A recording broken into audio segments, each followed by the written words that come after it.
Hey guys, Dave from Nerdarchy, for Nerds by Nerds, and today I'm hanging with Aaron Hubrick of Jetpack 7 Conceptual. What is it? Conceptopolis. I know it's a Concept mouthful. Opulus. It is a mouthful, and I am not the most elegant of speakers.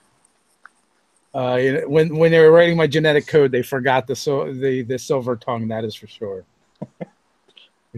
So we first encountered you with, I believe it was like right around your Gods and Goddess Kickstarter, either just before it ended or just after it ended. I believe you started talking to my partner Ted. Yeah. We also know a mutual associate, and that is Andreas That's right. Waters from Metal Weave Games. And then we got to actually meet at Gen Con, which was cool. Yeah. That was a crazy show. Yeah, like Ted had all these errands for me, all these side quests. He's like, you got to go here and pick up stuff. You have to go there and pick up stuff. And we came away from your booth with a stack of books. We actually gave the first one away. Awesome. Just this past weekend, so that should be in the mail. If not very, very shortly, it will be there. Our mailing department is having issues with one of their pets. So Mailing department, right? Yeah. No, I understand. Yeah. So poor Ted has been having to deal with a sick cat at the vet, and I think he might have to sell his kidney or something in order to keep the cat alive. It's worth it. So how are you doing today? Excellent. How are you? I'm doing great. So where are you guys located? Well, we're technically based in outside of Cincinnati, Ohio. So we're near the airport in Kentucky. So that's what's confusing to people. You come to Cincinnati, but you land in Kentucky, and then you drive 20 miles into Cincinnati. So we're right around that area. So that's we always just say Cincinnati just because it's easier. But if you ride a motorcycle, you don't want to be in Cincinnati. You want to be over in northern Kentucky where the good roads are. So that's what I always say. There you go. Our editor Doug is over in Cleveland, Ohio, and also our staff writer Megan is in the butt crack of Ohio, is what she's referring to. I can't actually remember where that is in Ohio. So the butt crack. I'm trying to. I would only imagine it's probably maybe eastern Ohio somewhere out there towards Portsmouth or something. Who knows? Oh, you know what? That actually sounds familiar. Oh, I always say that, like I always forget, and I'm like, I can't remember. And Doug is like, I think she's over by Portsmouth or something. Okay. Yeah. And it seems like we do get a lot of people in the chat often from Ohio. There seems to be a nexus there of Nerdarchy fans. No, I love Ohio. I always tease, but they can always improve their roads. But I think anyone in kind of like above the Ohio River can improve their roads. But see, I'm very biased because I'm a motorcyclist. So I got you. Well, I used to actually do heavy road construction. Yeah. Prior to this, that was my previous life. I've had a few resurrections in previous lives. So far, this is the best one. I would choose this gig. I think you would agree that this is the better gig instead of backbreaking, sweaty 98-degree high humidity jobs. Not dodging motorcycles or tractor trailers. Yeah, especially the motorcyclists. You got to watch those guys. Actually, they got to watch us more. Oh man, we were working with another company on Route 80, and no, it was on 78. But we were working with another company, and they were doing the traffic and the lights for us. And one of their guys pulled in with the lights and he didn't like where it was, so he pulled back out in the traffic and to back in. Motorcycle, never saw him. Bam, hit him. And then like my coworker, I wasn't on this job, so my coworker's like sending everyone pictures. I'm like, dude, you're taking pictures of the guy. He's laying there, his shoes are off, and he's all wrecked. He's like, he wasn't worried about me taking pictures. He's worried about his femur sticking out his leg. Yeah, it's got more important things to worry about right now. So it's a whole different life, and this one is much more enjoyable, I guess, is the short of the long of it. Safer, very safe. Yes. I've lost track of how many times I have had to dodge things coming into the construction zone. Don't So roll a 1. Right. that's exactly it. Now, I am actually very surprised when I saw all the things you guys are involved with, because I mean, you're a small company, but you've worked with a lot of major brands. Yeah. Do you want the? It's pretty cool. It's surreal because every year we've got some kind of. It seems like we're on something cool again, and I don't know if it's just me, just putting out something in the thoughts out there and the other art directors' minds, but we like to work on cool stuff, and I just kind of reach out and say, hey, we should work together, and I know it's a very big simplification of how we work, but it kind of works out. But do you want the long or short story of how we got started? Well, let's start with what it is you actually do, in case people know. Okay, so we have two different companies. One is the parent company, the mothership, so to speak, is called Conceptopolis. We do art. We're an art service provider for toys and video games, and we also do a handful of 3D artwork also. So that is the parent company, and Jetpack 7 is... Let's stop there for 1 second. Okay, all right. And you guys may have seen some of those things, like the 5th edition Dungeons & Dragons Monster Manual. Yep. League of Legends. Video game is pretty popular. Yep. And that's just the two I can think of off the top of my head. I know there's Smash Up, yep. The board game. So there's a bunch of stuff you guys are involved with. Yeah, I mean, it stems from having a love for the games, by the way. And then before we were at the art show, and then eventually as an exhibitor at Gen Con, we would just kind of take our portfolio, be the portfolio people walking around asking, hey, would you be interested in working with us? And so we throw out some of the stuff that we've done. And yeah, I mean, we always like to exchange business cards, the typical relationship, but over the last 10 or 12 years, we have built up a good relationship with a lot of these art directors in the industry. We just really like it. So, and I don't know, it's just having a base understanding of the game and the games, and then being able to kind of get on the same page, the same wavelength with a lot of the industry art directors it's just something we really enjoy doing. So by that, it's just, there's some familiarity with, like, we got started, one of our first jobs was doing the G.I. Joe package art. So when Hasbro re-released the 25th anniversary line of toys, they didn't have a lot of the original artwork, a lot of the gouache or watercolor style artwork. It kind of got, when Kenner moved from Cincinnati to Rhode Island, where Hasbro is, a lot of that art I think it just got distributed to employees. I think the assumption was that none of that art would ever be used again. Well, 25 years later, when there's the relaunch of that line, they didn't have hardly any of the artwork, but they still wanted to emulate that look. So long story made short, they asked, can you guys do this kind of artwork for us, but do it in Photoshop? And this was back 2006, somewhere around there, 2006 or 2007. So it was kind of, no one was really doing that much watercolor style work. So I was like, yeah, we could do that. And then, so I got off the phone and was freaking out because I completely committed ourselves. It just lied through I didn't lie through my teeth, but I was confident that we could do it. So I started making some phone calls. And at that point, I was like, okay, can we do this? So I started we did some pencils, did some colors over it, and we figured out how to do it. So we were able to create that and emulate that early 1980s look for the toy packaging.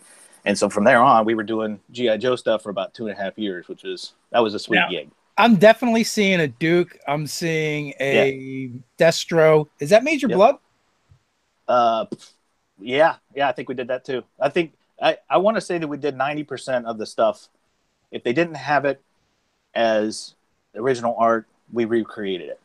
Yeah, the only one I'm not sure about is the third one from my right, or the second one from the left, but from my left.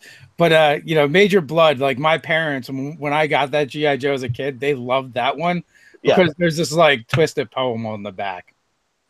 Yeah, it's like something like pocket full of posies. I like to whip out my Uzi or something like that. Yep. But I think you can give credit to Larry Hama, I believe, on that one, because I think he wrote all the backstories to those characters. But so Zarif Gaming, like I grabbed a screenshot from your website, And I guess what Zareth Gaming is referring to. He's seen the picture of Lord Soth. Did you guys draw Lord Soth? Yeah, that's us. Yeah, we did that, and a lot of the marketing pieces, the new Mind Flayer that they used a lot, the Kobold.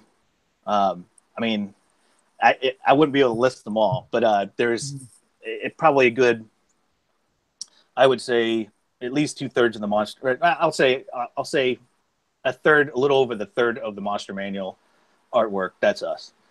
Did you guys do any of the player's handbook? Not much in the player's handbook, but the vast majority of the Dungeon Master's Guide, we did that. Good, because the worst art for 5th edition is actually in the player's handbook. I'm not gonna. I trust your opinion. I respect your opinion, but yeah. But thanks. No, the monster manual is actually pretty gorgeous. So they didn't just recycle Lord Soth; they actually had you guys redraw him. It's well, it is Lord Soth. I say it's Lord Soth. It was mostly just Death Knight. Death Knight, yeah. But yeah, we were definitely inspired. I that's old school for me, man. It goes way back. So I'm like, we have to do him right. So we just we just assumed they recycled the art. Well, thanks. No, that's a good compliment, because I don't know. I mean, it was awesome, but it's kind of like I don't want to even compare our stuff to like the J.J. Abrams Star Wars stuff. But it's that oh well, of course I would love to do this. Well, and then you're terrified because suddenly now you're the expectations of doing it right, and so I had to just default to, okay, I've played D&D for so long. What would I want as a fan? And so I think that worked out okay. So I tried to honor the fan within me, but also make it look good too and more contemporary. So that was the plan. I totally get it. Well, not only that too, and like thinking back in retrospect, all of the images in 5th edition all have that painted quality to them, where in the previous editions, not so much. Like it was a completely different style. So yeah. That would make sense. No, it's cool. And I know this is going to sound like I'm kissing blood or something like that. It's really not. It's just that was the look that we were working every day with John Shindahedi, and I can't thank him enough for that opportunity to be able to work on this stuff, because it was, I mean. But that was the goal. It was to bring and have the flavor of everything that came before, but make it more contemporary. That was the plan, and so that just stuck in my head. And that was what we presented when we were doing. We actually were heavily involved in the concept phase when it was still called D&D Next, and they didn't really have 5th edition being pointed out. I mean, we were working on stuff. The concept stuff, I think going back to 2012, I believe. And so, and that's where, we were trying to at least establish, okay, old school, but then also a fresh take on it too. Well, we kind of like felt like for the longest time they were trying to not acknowledge that it was a new edition and that they were doing another edition.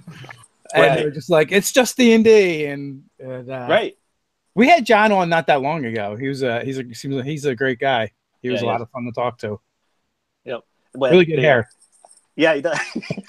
I think that what's funny is when I met John, it looked like he just got out of the military, right?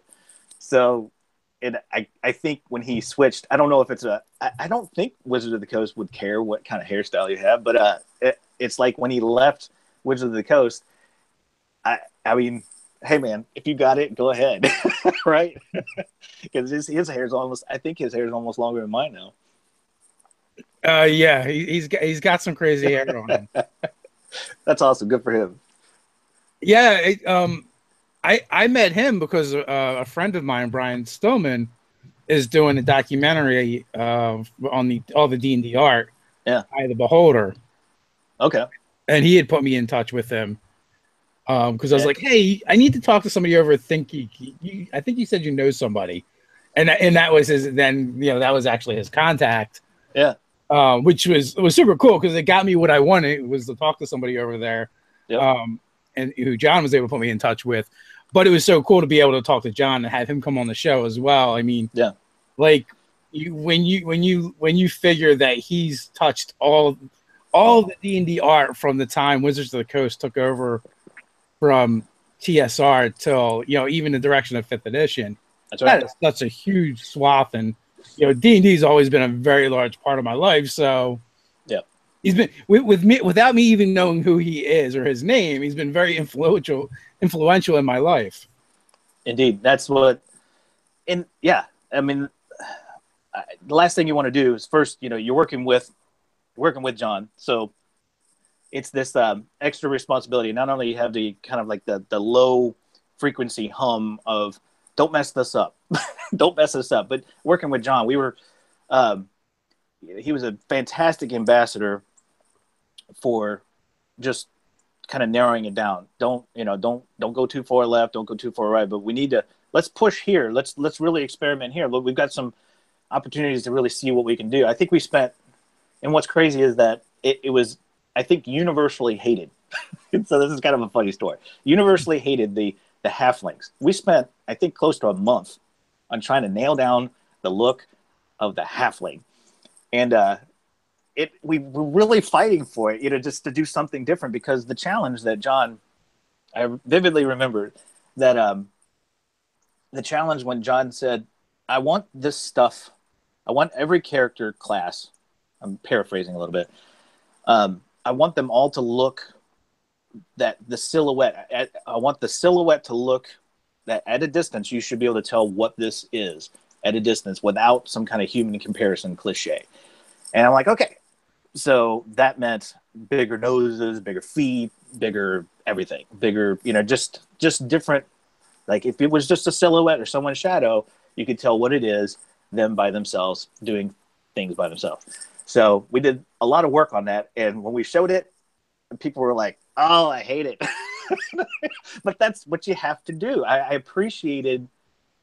totally appreciated the fact that they were courageous enough to try something different, even though everyone, I mean, like almost unanimously, there was probably like 3% that really liked it.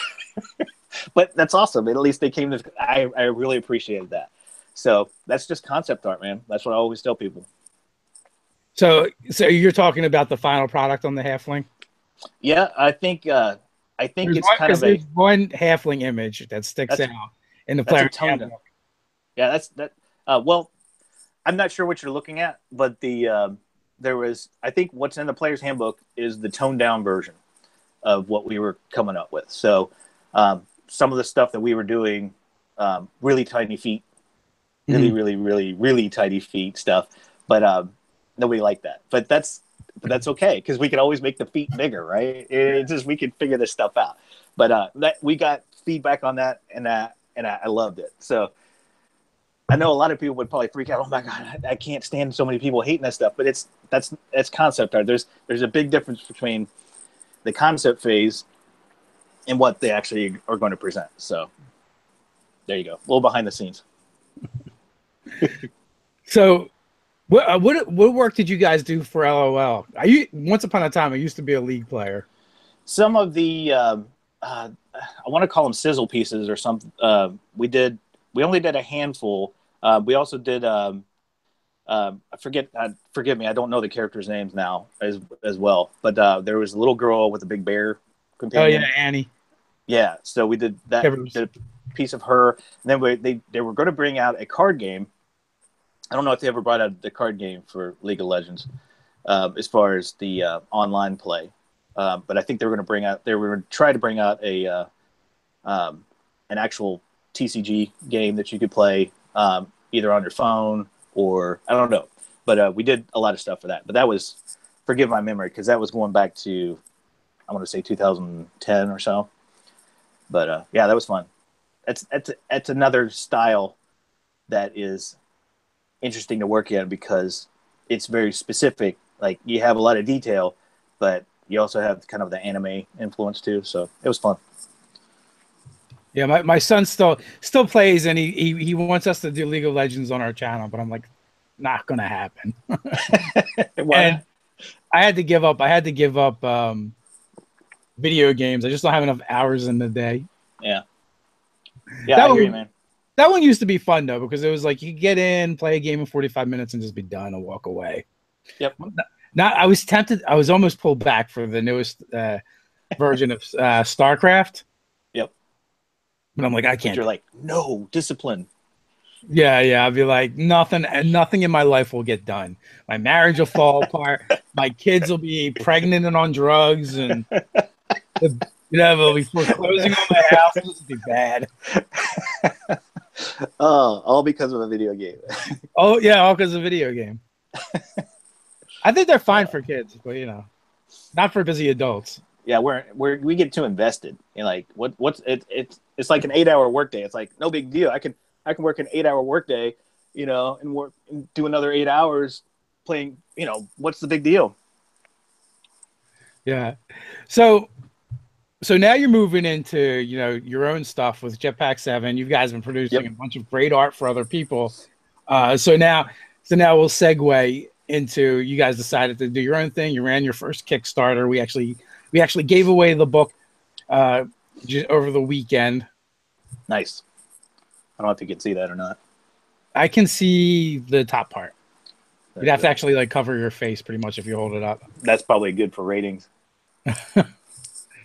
That's good. No, yeah. So Jetpack 7 is kind of like the next phase that we want to introduce to people.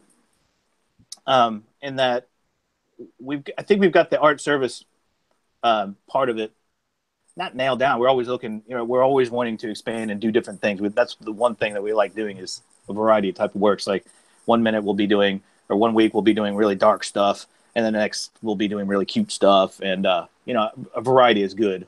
It's the good thing that we're involved in now is a variety of different artwork. But with Jetpack 7, we always, we've got ideas too, and so we thought we love Dungeons and Dragons. We love the fact that they made the open gaming license, and we thought, well, let's just see what we can do. And originally, Gods and Goddesses was just the natural progression. We were going to it was just going to be an art book. So we thought, well, we'll just do a really pretty, we'll just cover just doing some gods and goddesses. That was my idea. And then suddenly, looking back, we were very much inspired. We found out what we obviously saw, that due to the popularity of the Baby Bestiary books, and people just fell in love with it. They want innies, and it's like, well, heck, could we do our own game product? We've been playing. Let's see what we can do. Let's come up with something new. And so we kind of merged the art book into doing a game book, and we think it's worked out pretty well. Obviously, I think universally it's getting very good reaction as far as it looking good. I'm hoping that we can at least have that covered. So, but now the next challenge for us is showing that we actually, since we're longtime gamers, we're hoping that translates into good gameplay too. So we were inspired by the original deities and demigods, and we thought, well, let's put our own spin on maybe a more modern version of deities and demigods, since it doesn't look like, at least for the time being, that Wizard of the Coast is going to put anything out like that. So we did that, and got inspired by looking at some different gods that may not have been featured before, and decided just to do it our way. So it's worked out pretty well. So, other than deities and demigods, the original books, which I think as gamers, like, we all love those. Like, who didn't want to know who was better, Odin or Zeus? Right. And those books were so great. And it's especially if you're lucky enough to have one of the ones that came out before litigation happened. Yep. You had a couple of the mythos that aren't in the later prints of those books, and the art was always so iconic. On all of them, whether you're talking about the classic two wizards battling with I guess like the summoned creatures, like the giant human and the dragon, or Odin on the front of the cover. Right. Both of them were pretty amazing. So other than the concept of, hey, we're going to do a god book, what inspired you as far as what actually went into that book? Well, first it was kind of like, I mean, like I was saying before, can we do these like, you know, a contemporary version of what had come before, and can we do something different but yet familiar? Really, the gods that went into this, I didn't want to. I actually consulted with my wife, Sarah, and also Jim Pinto early on, and thought, where do we want to go with, like, what different gods do we want to feature? And so I thought, well, let's do some different, you know, let's do some different pantheons, or pull from different pantheons, different backgrounds and whatnot, and kind of do something a little bit more. It's kind of the way things are going nowadays, at least, but the diversity thing. So I just was thinking, we have a chance here to do something a little bit more diverse. So let's kind of pull from different religions that maybe haven't gotten featured before in the past. So we thought, well, we'll pull some, you know, Native American. We'll pull some Central American. We'll even do some African. You know, just some Chinese goddesses, and just get inspired that way, and just kind of maybe bring someone into the game, you know, that maybe hadn't been featured before. So we thought it would be kind of cool to do that, and not just kind of make it, oh, we're just doing this to be more diverse, but kind of actually it be more of like a tip of the hat. Like, you guys have some really awesome gods that we can feature, and it's not just putting stats to it. It's not just, you know, exploiting anyone or anything like that. That's absolutely not what we want to do. We just thought, man, these are cool. Let's give them a really let's introduce these gods, just kind of like what's weird, rewinding a little bit. I remember back in the 80s, some of my first introduction to some of these religions and some of these gods were through D&D. And so it made me explore, go to the library, and do all kinds of other research. Now we can just jump online and look something up if we're interested in the culture. Well, I'm hoping that we kind of did the same thing here, that even in a small way, we're kind of like, we're bringing something new to somebody that maybe didn't know about certain cultures or certain deities, goddesses, from another culture. And I thought, if we can even come close to that and be able to introduce some new information to people and get them inspired to look at some other religions, I think that would be kind of cool. So that was you kind of bring up a really interesting point, and a great point, and it got me thinking a little bit. The original Legends of Lore and Deities and Demigods books were actually the most diverse books ever put out by D&D previously. And you know, not intentionally, they just said, well, who's got cool pantheons? Right. And just kind of threw them all in there. But I mean, for the most part, it was like the only part of the game that, you know, wasn't you know, European central, as far as as far as all the lore and folklore and stuff went. But at the same time too, like, no matter, you know, what culture you're looking at, humans are humans, so they're going to have cool folklore, and they're going to have cool mythologies. And you know, like, and the weird thing is, like, we all have dragons somehow. I love that part.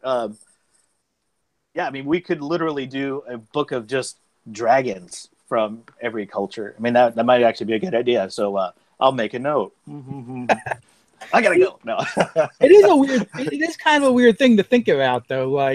Like that one monster of all the monsters is like, you know, every culture is like, not every, but a good portions of the culture is from all over the world and different regions have kind of obsessed over, without having, you know, a contact, you know, between each other. So that things like that just make you wonder, you know. It's I feel like popping up a picture of, you know, the aliens guy with the hair. Oh yeah. With dragons instead. Right. That's awesome. So what hidden gems or surprises did you find when you're doing the research on this book? Let's see. Oh, that's a good question. I've never been asked that. That's I'm trying to think of what. Mostly just that I think it was probably, let me look here to verify, but I believe, I want to say Tengri, the god Tengri is super powerful, like crazy powerful. And so we tried to, one of the things that we're proud of is in the context of making deities, I don't know how you make them balanced, but we did try our best to make them as balanced as we could, for actually, if you encounter these avatars. But there's just nothing balanced about Tengri at all. Not at all. Because he's just super powerful. And when you read his background, there's really not much.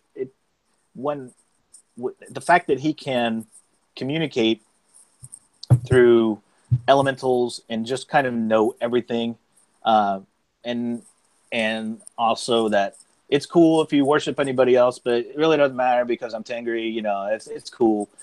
But just his sheer, I mean, if you actually do some research on that whole Tengriism and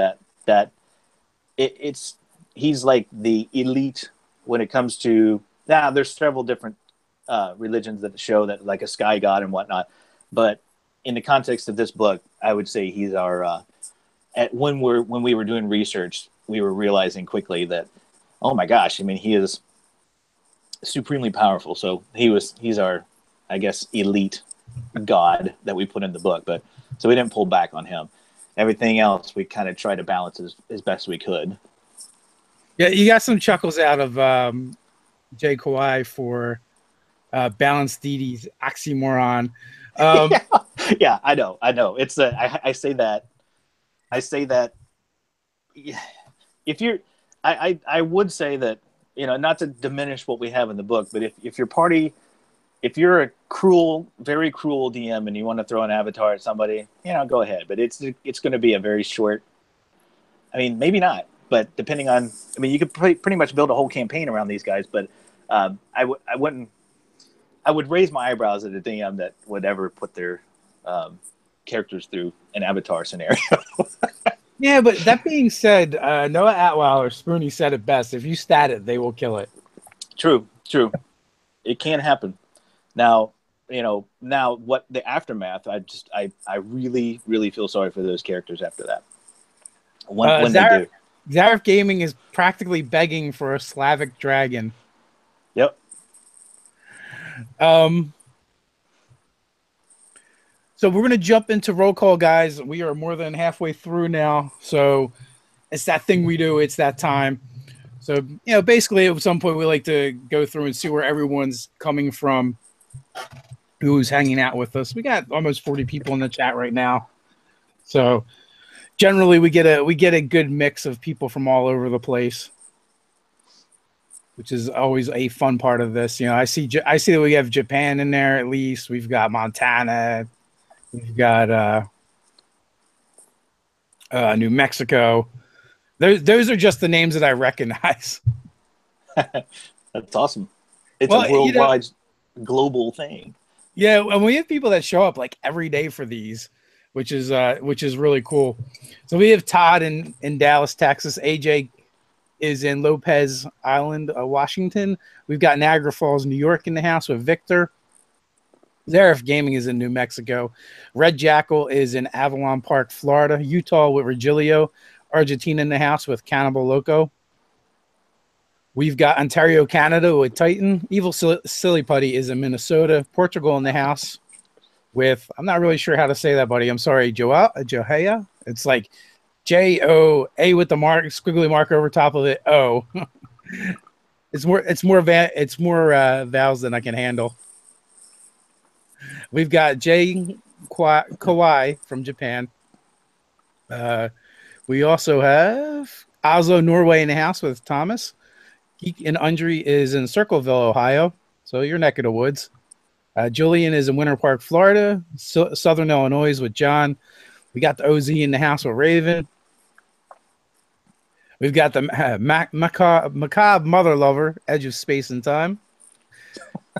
We've got Arkansas in the house with Josh. Yeah, they get a little crazy once in a while. We can attribute that to Comic Book University kind of started that tradition. We got Ranger Roy in Missouri. Just call me Jay. That would help. That helps a lot because as I've already said, the English language is not my friend. And then there's other words that I just refuse to pronounce correctly just because of the way they're spelled. I'm waiting for the English language to conform to me. Right, of course. It makes sense. My introduction to I thought I knew the English language was going back to Gary Gygax and reading through some of his stuff. You know, the modules in the 80s. Like, what the heck? What is this? What is this word? What does this mean? And why can't it just? And so someone, you know, you look it up, it actually makes you more intelligent, which is, I guess, good. You feel like a dummy when you're reading this. Like, what is this bass relief? And it's like bas relief, you moron. You know, it's like, oh, so you have to go through this stupid moment, like, oh, right, yeah, bas relief, yeah, of course. So, well, my favorite is when I say something wrong and then someone phonetically spells it out, and when it's phonetically spelled out, it looks nothing like the word how the word is actually spelled. So that's like my issue with the English language. I'm making war on it, a one-man war. I used to work for a manager who will go unnamed, but he used to say, I never understood what he was talking about, but back when we were still using fax machines, right? He's like, yeah, I just need you to facsimile this sheet of paper to the other store. And I'm like, facsimile? What the hell's a facsimile? And then it took me a minute. I'm like, oh, you mean facsimile, facsimile. So he read it and just owned it at facsimile. I'm like, wow, dude, you never. He just owned that word, and I loved it. I mean, you gotta love him for it. Like, if you're gonna mispronounce something, you just do it. You know, just go all the way. Well, I might live there a little bit. Why not? I'm notorious for saying Kai instead of Ki, right? Melee instead of melee. Oh, that's okay. That's potato. Yeah. Well, it's all right. It gives them something to talk about in the chat. There you go. Nothing enrages D&D nerds more than when you don't pronounce their words right. Right. Although now with D&D Beyond, we're going to have the pronunciation guides. They'll be wrong. We'll find out quickly that they'll be considered wrong when people out of the woodworks, people will say they're saying it wrong. Maybe Matt Mercer might be the only guy that can get the pass. He's like a D&D god right now. He should probably be in your book. I know. I'm thinking about it. Well, I'm trying to work it. We actually did. What's weird is that their new is it Tal'Dorei? See, that's a word I can't pronounce. What's his world? I don't actually know. I don't really. I actually don't watch any of the shows. I even have friends that do their own shows, and I know. It's like, I don't have like 5-hour blocks of time for that. Yeah, who we, you know, I get 3 hours a week to maybe game with some friends every, 2 or 3 weeks, and these guys, you know, I'm busting them right now. Of course, you know, don't take me seriously, but they've got 8 hours a day, 4 hours to do a video, and then 4 hours to edit it down and make it look all pretty and do all their Critical Role stuff. No, they actually. Well, I was on the set, so yeah. They got a whole. They actually have the whole set, and they have people to do that. So that's fantastic. They just get to show up and play. Although maybe in the beginning, maybe not, but now they're great. No, they have done. I mean, that whole, they have brought so much more to the industry. They're changing a lot, so I'm good for them. No, it's good stuff. No, and then there's other people like we just started playing a Marvel Phase Rip, and we're doing a stream for that. And one of the guys is a mailman. He's like, I just download podcasts or gameplays on YouTube on my phone, and I just do my runs, and he does have 8 hours where he can listen to two games awesome. a day or whatever, because he's kind of got a job where after a while I'm sure your route, so it becomes kind of mindless. You just do your thing. Right.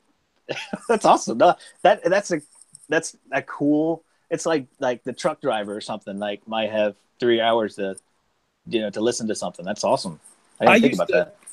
So I used to actually drive a tack truck when I did road construction, and I would have an hour commute to our yard. And generally, our jobs were like, is it a half hour, or is it a half hour, an hour, or 2 hours away from the yard? So Yeah. literally, any given day, I would drive 3 to 5 hours, and that's not even just the amount of time I'm on the job site itself. Yeah. So yeah, I would do the same thing. Listen to podcasts, listen to audiobooks. That's cool. And then, so I missed that, but now my job is a lot of like video editing and stuff, and you can't have anything going on. Yeah, but I bet you enjoy yourself. Oh yeah, I absolutely love doing what I do. It's just different. Some jobs you can kind of just go through mindlessly, right, and get it done, and other jobs you have to pay attention or whatever, or for different parts. Like even staff editor Doug, for us, he listens to a lot of gameplays. Yeah. Because he says basically he's described his job as moving boxes around, in design, all day. So he's like, yeah, I can, for the most part, visually I just see it and do what I need to do. I don't have to think about it all that much, so I can listen to stuff while I work. Hey, take advantage when you can. That's what I say. Yeah. Or some people just have long commutes, so it comes in. I call it condensing time, because this way you can actually get stuff done while you're getting stuff done, I guess. Yep. So it's all good. So you guys have what kind of projects do you guys have in the pipeline next, or can you talk about it? Yeah, well, we're continuing to do the Conceptopolis stuff. So we definitely we're continuing to do the we're doing currently some TCG games. I can't really come out and say what we're working on because I want to talk about it. I can talk about it probably 6 months from now. But some more video game concept art we're doing for an upcoming unreleased title. I always sound like a jerk when I emphasize, but now, but between the concept art for video games and the TCG art, that'll be coming out soon. And then we've got the next project for Jetpack 7. We'll be wrapping up. We should be getting our orders in for the second printing, or the second wave of books for Gods and Goddesses. Those will be going out, I swear, in hopefully the next week to 10 days. It's excruciating having to wait for our next shipment. But right after that, we're going to roll into a next project called Masters and Minions. And if you go to mastersandminions.com, you'll see what that's all about. And but it's basically what you could expect. We're trying to do our take on strategy on how to better utilize minions in 5th edition. So we're going to create new NPCs, the big baddies that you might encounter, and how they might be able to utilize their minions within the game. And so we hope that the goal is to help eliminate some of the prep time for dungeon masters or game masters. We're going to span levels 1 through 20, and hopefully there'll be some drag and drop features that will save a couple hours for prep time for a game. Let's say you guys are just getting together 2 weeks from now, and you just want to be able to do a quick drag and drop feature for your game. You need a level 7 bad guy, something that's never been seen before. You're going to prevent some metagaming from everyone. That'll be new and fresh.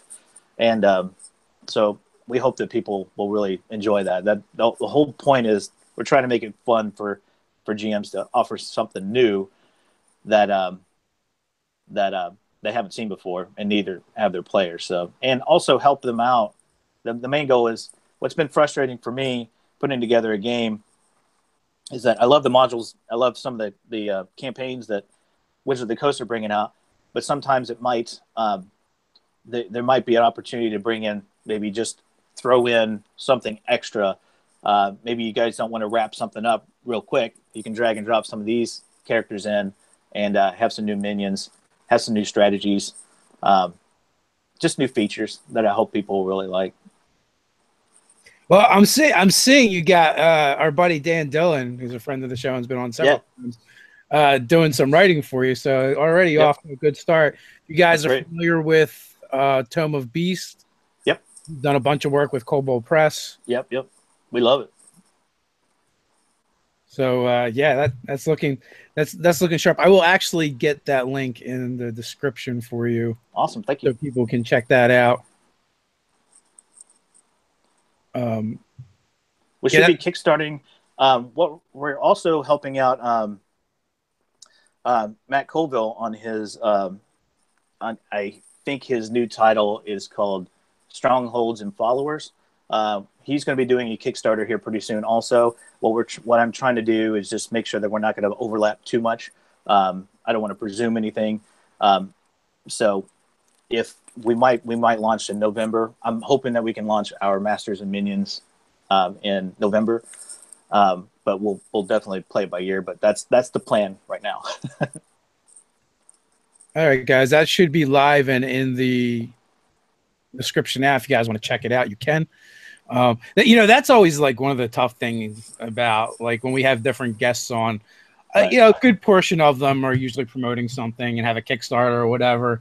Yep. And I'm like, and I was like, oh my God, the poor fans that come and hang out with us, they're just getting brutalized by all this cool stuff that their poor wallets. Yep. Because we try and have people on that we're digging what they're doing. So we can imagine if we're digging it, everyone else is going to too.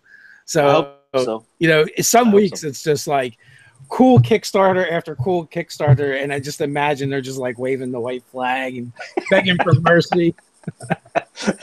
Beat them into submission. No, I know. It's like, I wish we could get, I love Kickstarter though. Kickstarter is actually,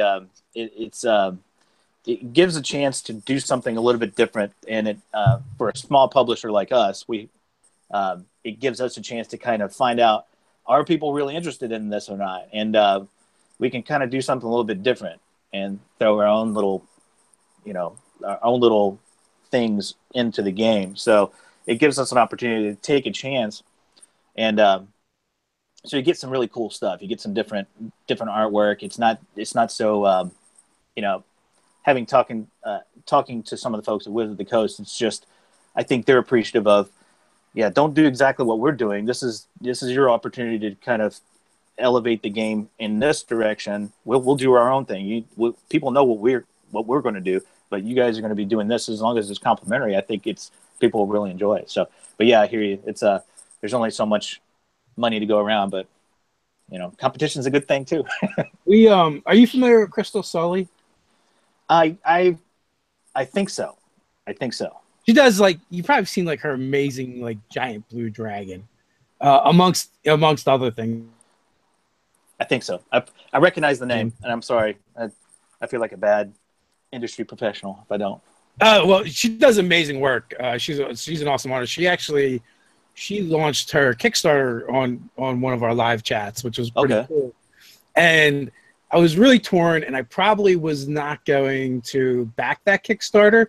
Yep. But then she kind of did the same thing that what was that? Animalis Atlas? Yeah. I always say did with, this is an art book, but we're also going to do PDFs for the gaming systems you like. Yep.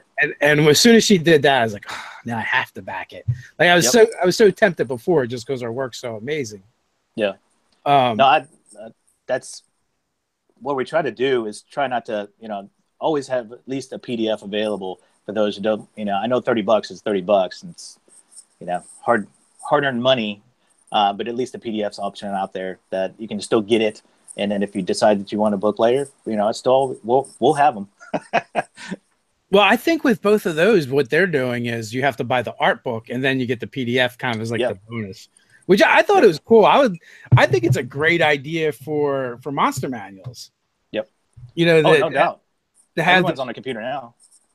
Yeah. You have this amazing piece that you can put on your coffee table. And even if you're not non-gamer friends come over, they look at it and it's just kind of cool. But then you have that use of, now I also have these monsters that throw my game. Yep. And it's a great resource as far as putting it on your table. Be like, oh, you know what? You actually found this in the treasure hoard. Here's a guide to monsters but it doesn't have any stats or anything in it because that's all on a PDF. Right. That's cool. It's a good idea. Yeah, when Metal Weave Games did that, I thought that was such an awesome idea. Yeah, and as soon as Andreas contacted me, I was like, oh yeah, we're on board. You know, so it was cool because we were just kind of kicking around the ideas of what, the sketches would come in and be like, do we, the challenge of making a gelatinous cube. How do you make a smaller version of a gelatinous cube? So, and be able to. So there are some interesting, layouts that we had to do, but you almost are forced to compare. Like, how do you make a smaller looking Tarrasque? There's no such thing as a smaller Tarrasque or a baby Tarrasque. So the baby Tarrasque is like a T-Rex. Right. It's still huge, and you still run away. So you have to. So I like the dilemma. I like the immoral dilemma with the baby stuff, and I'm still trying to convince Andreas to do. I'm like, man, people are asking for some stats. You need to put some stats to these guys. So I'm just ribbing them. So, but they're gamers. They always want stats. Of course. The baby Bestiary, which you guys did the art for. Yeah. My son completely fell in love with that when we were at Gen Con. That's awesome. He was ready to break out as well. He was so close. And of my kids, he's the one who's a little more tight-fisted and saves his money. When my daughter likes something, forget about it. She doesn't even have to like something. The money just flies from her purse. Right. Credit cards. No, God, no. He's only 13, please. Oh, okay. Give me a few more years at least. Right. But yeah, so do you think they'll do any more baby Bestiaries?